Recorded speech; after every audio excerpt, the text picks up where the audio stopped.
नमस्कार दोस्तों, मेरा नाम है दीपक शर्मा और मेरे इस YouTube channel BRK coaching classes में आपका हार्दिक स्वागत है। लास्ट वीडियो में हमने बात की थी कि रासायनिक अभिक्रिया को संतुलित कैसे करें, लेकिन आज के इस वीडियो में हम बात करेंगे रासायनिक समीकरण और उसके प्रकार। तो वीडियो के एंड तक जरूर बने रहिए। और आने वाले टाइम में इस सिलेबस के बाद में हम कुछ ऐसे मोस्ट इंपॉर्टेंट क्वेश्चन की बात करेंगे जो RBSc 10th क्लास में जरूर रहेंगे। तो हमारे चैनल को सब्सक्राइब करना ना भूलें और वीडियो को एंड तक जरूर देखिए। सबसे पहले मैंने आपको बताया था कि रासायनिक समीकरण क्या होती है।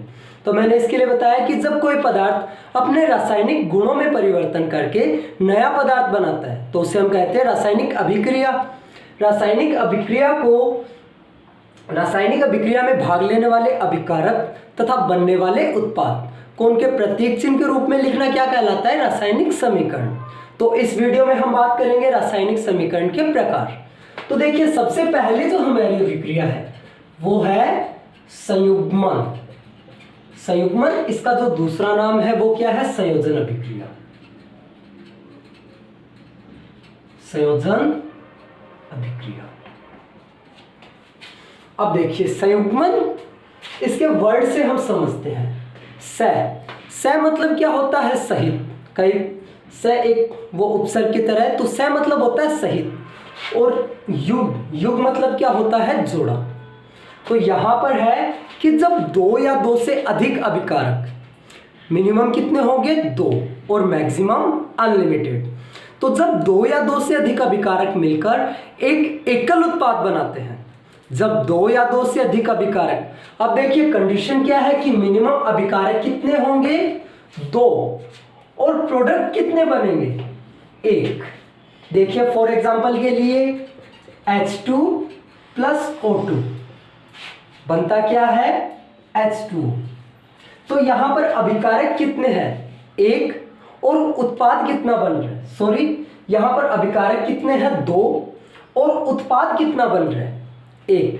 तो वह रासायनिक अभिक्रिया जिसमें 2 या 2 से अधिक अभिकारक मिलकर एक एकल उत्पाद बनाते हैं तो उसे क्या कहते हैं हम? संयुग्मन अभिक्रिया। दूसरा देखते हैं, इसकी जो दूसरी अभिक्रिया है वो है वियोजन अभिक्रिया। वियोजन, जिसको दूसरा अपघटनीय, दो नाम है, वियोजन या अपघटनीय अभिक्रिया। तो वियोजन या अपघटनीय अभिक्रिया संयोजन की जस्ट उल्टी। संयोजन में क्या था कि 2 या 2 से अधिक अभिकारक मिलकर एक एकल उत्पाद बना रहे थे, जबकि वियोजन में क्या हो जाएगा? एक एकल अभिकारक कितना है? 1 और उत्पाद 2 या 2 से ज्यादा। जब एक एकल अभिकारक 2 या 2 से अधिक उत्पादों में टूट जाता है तो वो क्या कहलाती है? वियोजन या अपघटनीय अभिक्रिया। जैसे यहां पर H2 प्लस O2 मिलकर क्या बनाते हैं? H2O। तो ये क्या है? एक संयोजन अभिक्रिया। अगर इसको हमने उल्टा कर लिया, H2O किस में डिवाइड हो गए? H2 और O2 में। तो ये क्या हो गई? हमारी वियोजन अभिक्रिया। दूसरी इसमें बात करें, N2 प्लस H2, हमारे पास क्या बन रहा है? NH3। ये कौन सी अभिक्रिया? हमारी संयोजन अभिक्रिया। और इसके opposite NH3 N2 plus H2, ये कौन सी हो गई? वियोजन अभिक्रिया। तो एक बार फिर से देखिए, वियोजन अभिक्रिया की जब एकल अभिकारक 2 या 2 से अधिक उत्पादों में टूट जाता है तो वो क्या कहलाता है? वियोजन अभिक्रिया। तीसरी अभिक्रिया की तरफ चलते हैं।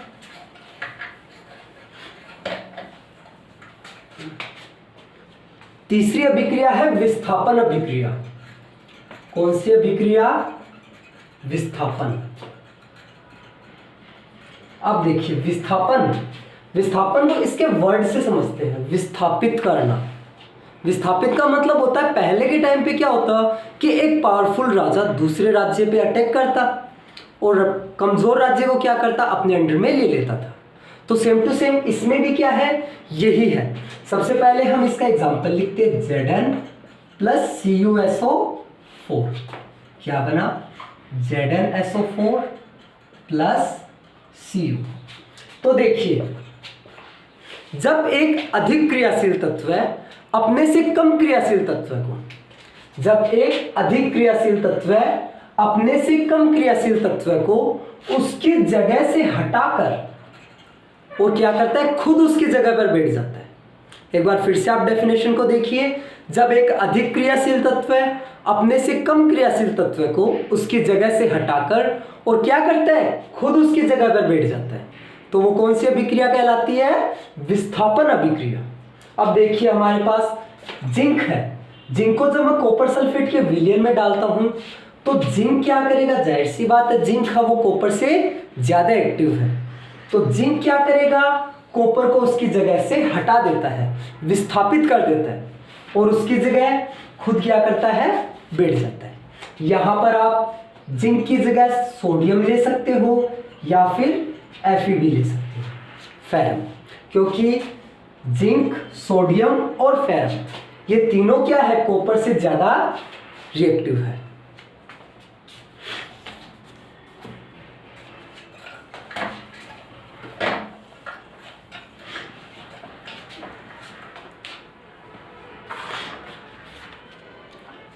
दूसरी जो अभिक्रिया है हमारी वो है द्विविस्थापन अभिक्रिया।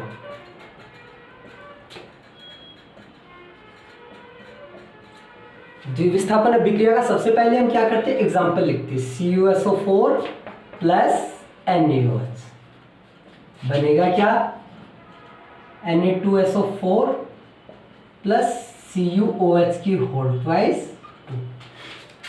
द्विविस्थापन, द्विविस्थापन की क्या है, जब एक अधिक क्रियाशील तत्व अपने से कम क्रियाशील तत्व को उसकी जगह से हटाकर खुद उसकी जगह पर बैठ जाता है और विस्थापित तत्व क्या करता है, विस्थापन करने वाले की जगह बैठ जाता है। देखिए जैसे कि कॉपर सल्फेट और सोडियम हाइड्रोक्साइड, यहां पर सोडियम क्या है, कॉपर से ज्यादा एक्टिव है, तो वो क्या करेगा, कॉपर को हटाएगा और Na2SO4 बना लेगा।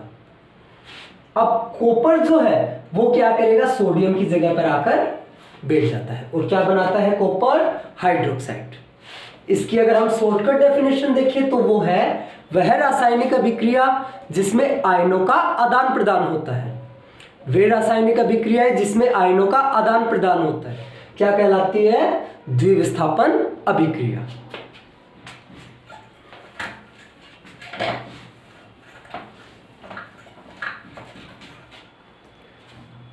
अब देखिए नेक्स्ट जो हमारी अभिक्रिया है वो है मंद और तीव्र अभिक्रिया। कौन सी, मंद अभिक्रिया और तीव्र अभिक्रिया।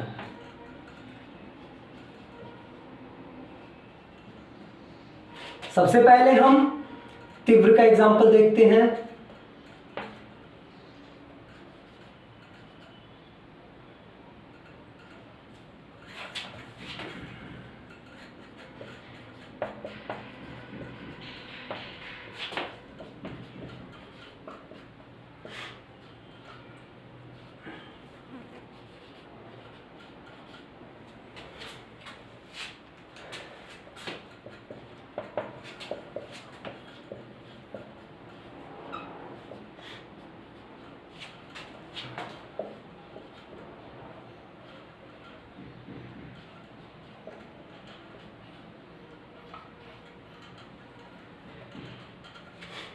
देखिए इनके नाम से समझ में आ रहा है मंद और तीव्र अभिक्रिया। सबसे पहले देखिए तीव्र अभिक्रिया, वे रासायनिक अभिक्रियाएं जो बहुत तीव्र गति से संपन्न होती है, क्या कहलाती है, तीव्र अभिक्रिया। वे रासायनिक अभिक्रियाएं जो बहुत ज्यादा तीव्र गति से होती है, क्या कहलाती है, तीव्र अभिक्रियाएं। जैसे कि हमारे पास HCl हाइड्रोक्लोरिक एसिड और NaOH सोडियम हाइड्रोक्साइड है। इसको जब हम दोनों मिलाते हैं, हम इसको जब मिलाएंगे तो क्या बनेगा, एक तो बनता है सोडियम क्लोराइड और उसके अलावा H2 पानी। तो ये जो अभिक्रिया है वो कुछ सेकंड में पूरी हो जाती है, सेकंड लगता ही नहीं है, 1 सेकंड के अंदर अंदर लगभग पूरी हो जाती है। तो ये जो अभिक्रिया है वो क्या है, तीव्र अभिक्रिया। और मंद अभिक्रिया वे रासायनिक अभिक्रियाएं जिन्हें पूरी होने में बहुत ज्यादा समय लग जाता है क्या कहलाती है? मंद अभिक्रिया। फॉर एग्जाम्पल के लिए Fe+O2+H2, जब आयरन जो है वो ऑक्सीजन और नमी पानी के साथ जब रिएक्शन करता है तो क्या बनाता है? Fe3O4.3H2, जिसे हम क्या कहते हैं? जंग लगना। अब यहां से एक इंपॉर्टेंट क्वेश्चन बन रहा है कि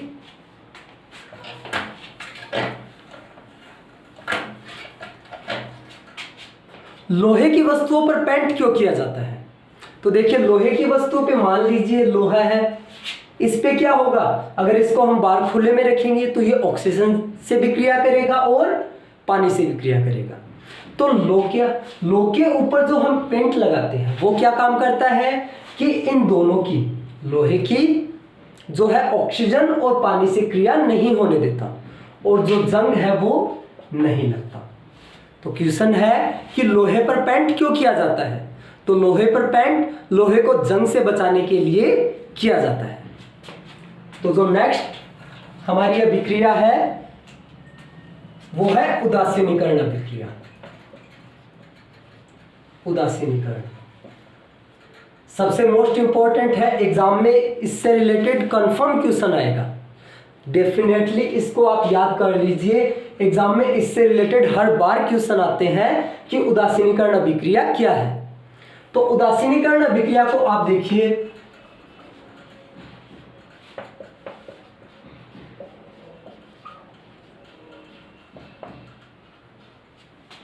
उदासीनीकरण अभिक्रिया की डेफिनेशन है कि जब अम्ल और क्षार की आपस में क्रिया करवाई जाती है, जब अम्ल और क्षार की आपस में क्या करवाई जाती है? क्रिया करवाई जाती है, तो वे एक दूसरे के गुणों को नष्ट करके लवण और जल बनाते हैं। जब अम्ल और क्षार की आपस में क्रिया करवाई जाती है तो वे एक दूसरे के गुणों को नष्ट करके क्या बनाते हैं? लवण और जल। इस अभिक्रिया को क्या कहते हैं? उदासीनीकरण अभिक्रिया।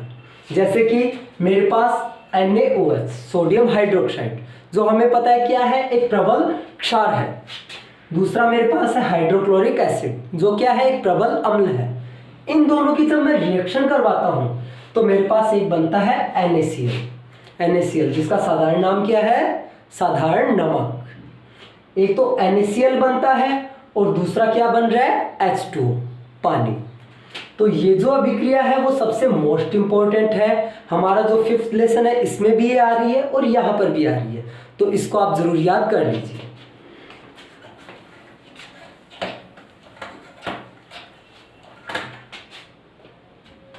अब देखिए, जो नेक्स्ट अभिक्रिया है हमारी वो है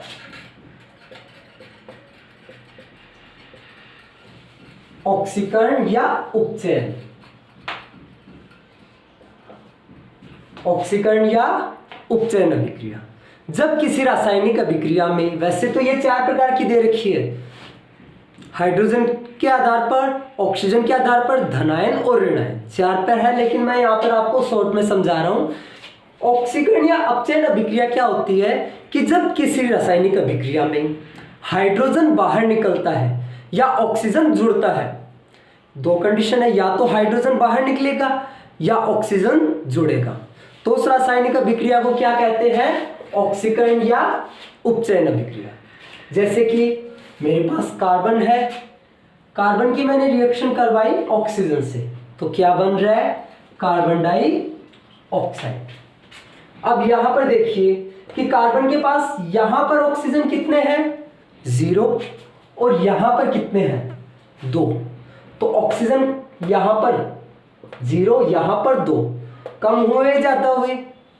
यहां पर संख्या बढ़ी है, कार्बन के पास ऑक्सीजन कितने बढ़ गए? 2 बढ़ गए। तो यहां पर ऑक्सीजन जुड़ने के कारण क्या बना? ऑक्सीकरण अभिक्रिया। वे रासायनिक अभिक्रिया जिसमें ऑक्सीजन जुड़ता है या हाइड्रोजन निकलता है, ऑक्सीजन जुड़ता है या हाइड्रोजन निकलता है, क्या कहलाती है? ऑक्सीकरण अभिक्रिया। इसका जस्ट उल्टा है अपचयन अभिक्रिया।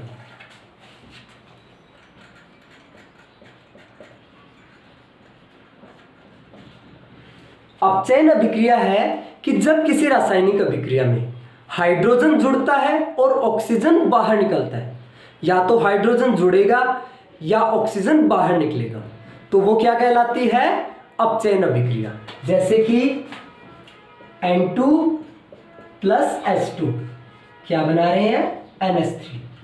तो यहां पर देखिए नाइट्रोजन के पास हाइड्रोजन कितने हैं? 0 है, और यहां पर कितने आ गए? 3। तो हाइड्रोजन कम हो रहे हैं या ज्यादा हो रहे हैं? जाहिर सी बात है ज्यादा हो रहे हैं। तो किसी रासायनिक अभिक्रिया में हाइड्रोजन का जुड़ना या ऑक्सीजन का बाहर निकलना क्या कहलाता है? अपचयन अभिक्रिया। और लास्ट जो है इस वीडियो की वो है रेडॉक्स अभिक्रिया। यहां से भी क्वेश्चन आ सकता है, मोस्ट इंपॉर्टेंट है रेडॉक्स अभिक्रिया। रेडॉक्स या फिर ऑक्सीकरण अपचयन या अपचयन उपचयन अभिक्रिया। इसके 3 नाम है, रेडॉक्स अभिक्रिया, ऑक्सीकरण अपचयन अभिक्रिया या अपचयन उपचयन अभिक्रिया। इसके नाम से ही हमें पता चल रहा है कि वह रासायनिक अभिक्रिया जिसमें एक पदार्थ का तो क्या होता है? ऑक्सीकरण होता है, और दूसरे का क्या होता है? अपचयन होता है। जैसे कि Zn प्लस CuSO4 क्या बना? ZnSO4 plus Cu। देखिए यहां पर जिंक के पास ऑक्सीजन कितने हैं? 0, और यहां पर कितने आ गए? 4। तो ऑक्सीजन जुड़ रही है या हट रही है? ऑक्सीजन जुड़ रही है। कितनी? 4। तो ऑक्सीजन का जुड़ना क्या कहलाता है? ऑक्सीकरण। तो यहां पर जिंक का तो क्या हो रहा है? ऑक्सीकरण। अब देखिए यहां पर कॉपर के पास ऑक्सीजन कितने हैं? 4, और यहां पर कितने हैं? 0। तो ऑक्सीजन के पास कम हो रहे हैं है या ज्यादा हो रहे हैं? कम हो रहे हैं। तो इसका क्या हो गया? अपचयन। धन्यवाद दोस्तों। अगर वीडियो पसंद आई है तो इसे ज़्यादा से ज़्यादा लाइक कीजिए, शेयर कीजिए, सब्सक्राइब कीजिए। और इस बार जो संडे है उसको शाम को 4 बजे मेरी लाइव क्लास होगी, जिसके अंदर 3rd पार्ट से जो मोस्ट इंपॉर्टेंट क्वेश्चन आते हैं वो बताऊंगा, और उससे बाहर RBSC का जो एग्ज़ाम है उसमें नहीं आएंगे क्वेश्चन। तो शाम 4 बजे ज़रूर मिलिएगा। धन्यवाद दोस्तों।